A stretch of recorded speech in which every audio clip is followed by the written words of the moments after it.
আমার মনের আশাটা পূর্ণ করছে। আর কার রিজিকে কি খাবার রাখছে সেটা একমাত্র উপরওয়ালাই ভালো জানে।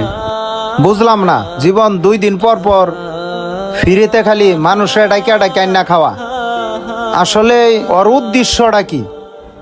আসলে সেটা তো আমার জানার দরকার।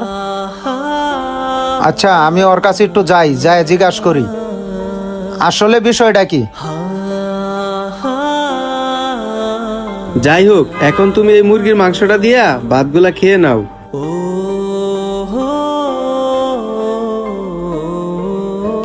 আজকে এই ভাইয়াটার জন্যই মুরগির মাংস দিয়ে ভাত খাইতে পারতাছি। আমিও তাহলে মুরগির মাংসটা নিয়ে ভাতগুলা খেয়ে নিই। জীবন। জি মহাজন সাহেব। আল্লাহ, মজন তো চলে এসে, ভাইয়াটাকে এখন বকা দিবে না তো?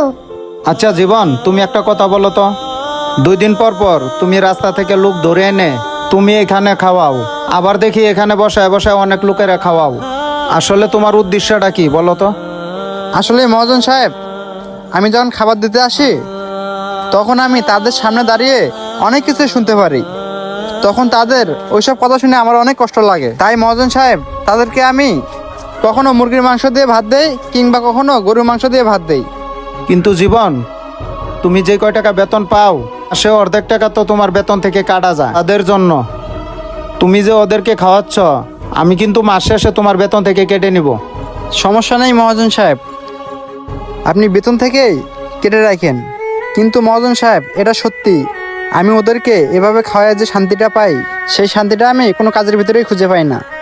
আর মহাজন সাহেব, আমরা বাঁচবই বা কতদিন? এত টাকা পয়সা, এত ধন সম্পদ দিয়ে কী হবে? আমরা তো সেগুলোর কোনোটাই কবরে নিয়ে যেতে পারবো না। আর আমি তাদেরকে একটু খাওয়াইলে দেখা যায় কি মহান আল্লাহ তাআলা খুশি হন।